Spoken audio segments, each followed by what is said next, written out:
इस टाइम ना पूरी दुनिया के सारे जो लीडर्स हैं, पॉलिटिकल लीडर्स, वो सारे के सारे पागल हुए पड़े हैं। अभी मैं आपको समझाता हूँ कैसे। और इस तरह आपको एक तरीके से अंदाज़ा भी हो जाएगा कि इस टाइम पूरी दुनिया के क्या हालात हैं और इस टाइम पूरी दुनिया का जो कंट्रोल है वो किस तरह के पागलों के हाथों में है। पूरी दुनिया की मैं बात कर रहा हूँ। अभी मैं आपको समझाता हूँ। अब अगर हम वैसे सोचें, जनरली अगर हम आम तौर पर सोचें, तो ऐसा होना चाहिए कि एक मुल्क का जो प्राइम मिनिस्टर हो और उसका, या प्राइम मिनिस्टर हो या प्रेसिडेंट हो, वो एक आइडियल बंदा होना चाहिए। मतलब कि हर मुल्क के प्राइम मिनिस्टर को देख के हम ये कहें कि यार ये कमाल बंदा है, ये अजीम बंदा है और हमें भी ऐसा बंदा बनना चाहिए। हर प्रेसिडेंट और प्राइम मिनिस्टर को मेरे ख्याल से हमें देख के यही कहना चाहिए। लेकिन असल हकीकत क्या है? अब इस टाइम हम जिस दुनिया में रह रहे हैं, ठीक है, उसका एक मुल्क जो है वो सुपर पावर है।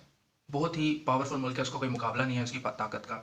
ज़बरदस्त जमहूरियत है, ज़बरदस्त इदारे चल रहे हैं, हर कुछ ज़बरदस्त चल रहा है, मुल्क भी तरक्की कर रहा है। लेकिन उसका जो प्रेसिडेंट है, जो उनका पॉलिटिकल लीडर है, वो ये क्रेजी फकिंग स्लीपी जो बाइडन है। ये बंदा आधा दिन ये नींद में रहता है। इसको कुछ नहीं पता होता कि मैं क्या कर रहा हूँ और मैं क्या नहीं कर रहा और मुझसे क्या करवाया जा रहा है।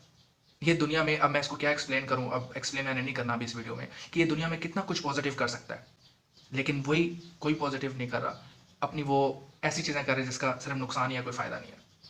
अब एक और मुल्क है रशिया, ठीक है। अब उसका जो पॉलिटिकल लीडर है, अब वो 20 साल से ताकत में है। अब जब उसको अपनी ताकत जाती हुई नजर आई है, ठीक है, तो उसने यूक्रेन की वॉर शुरू कर दिया, जिससे दुनिया को बहुत ज़्यादा नुकसान हो गया यूक्रेन की वॉर से। लेकिन सबसे ज़्यादा उसका नुकसान खुद रशिया को हुआ है। तो अब उसने वॉर तो शुरू कर दिया है, इससे उसको तो फायदा हो गया, 4-5 साल उसको मजीद पावर में बढ़ाएगा, लेकिन अपने पूरे मुल्क को जो है वो तबाह कर गया है अपनी इस यूक्रेन की वॉर की वजह से। अब अमेरिका के पास जो दूसरी बड़ी इकोनॉमिक पावर है, वैसे तो उसका अमेरिका के साथ कोई मुकाबला नहीं है, लेकिन फिर भी जो दूसरे नंबर पर पावर आती है वो चाइना है। अब चाइना का क्या सीन है? अब चाइना का जो पॉलिटिकल लीडर है, ठीक है, वो भी पिछले 2 दहाइयों से उनका प्रेसिडेंट है, ठीक है, और वो अपनी एक जो उनकी पॉलिटिकल पार्टी है सीसीपी, उसका जनरल सेक्रेटरी है। अब उसने अपने आप को पूरी लाइफ के लिए सीसीपी का जनरल सेक्रेटरी बना दिया है, मतलब कि वो चाइना का प्रेसिडेंट ही रहेगा पूरी लाइफ के लिए जब तक वो जिंदा है।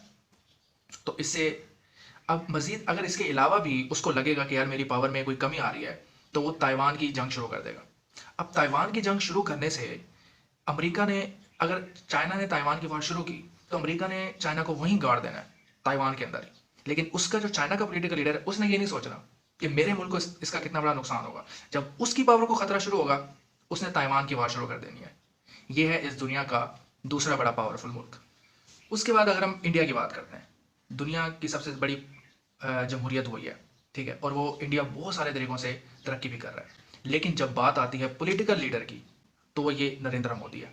अब इसको देख के क्या कोई ये कह सकता है कि यार मुझे भी नरेंद्र मोदी की तरह बनना है? बिल्कुल नहीं। उसका भी अगर बस चले, वो चला भी रहा है, वो भी डिक्टेटर बनने की फुल कोशिश कर रहा है।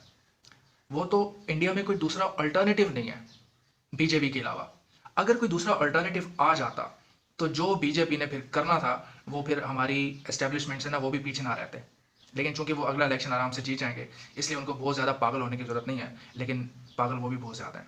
अब एक मुल्क, अब अफ्रीका के मुल्कों को आप छोड़ दो, मिडल ईस्ट के जो बादशाह हैं आप उनको भी छोड़ दो, सेंट्रल एशिया के मुल्कों को भी छोड़ दो, आप इसराइल के ऊपर आ जाओ। अब इसराइल एक अच्छी खासी कामयाब नेशन है, इकॉनमी के लिहाज से और बिजनेस के लिहाज से और पूरे दुनिया में नॉलेज और इन्फ्लुएंस के लिहाज से कमाल है वो। लेकिन उसके भी जब हम पॉलिटिकल लीडर को देखते हैं, वो पागल हो गया है। हालांकि वो पिछले 20 सालों से ताकत में है, लेकिन जब उसको अपनी ताकत जाती नजर आई है, एक दफ़ा वो एक इलेक्शन हारा है, अगले इलेक्शन में वो पागल हो गया है।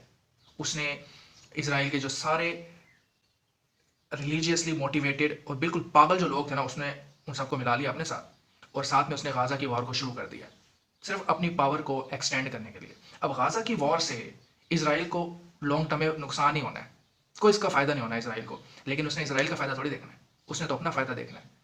उसने इसराइल गाजा की वॉर शुरू कर दिया, और साथ में उसने जो है ना वो अब रीजनल वॉर भी शुरू कर दिया है।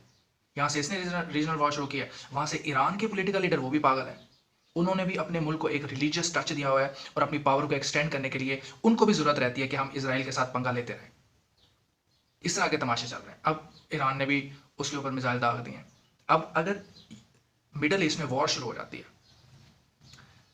यूक्रेन की वॉर हो, ताइवान की वॉर हो, दुनिया में कहीं भी वॉर हो, खासतौर पर मिडल ईस्ट में अगर वॉर शुरू हो जाती है, इसका फायदा पाकिस्तान की एस्टेब्लिशमेंट को होगा। डेफिनेटली होगा। इसको मैं एक्सप्लेन कर सकता हूँ। वॉर का फ़ायदा पाकिस्तान के इस्टेब्लिशमेंट को होगा और पाकिस्तान को भी बड़ा नुकसान होगा।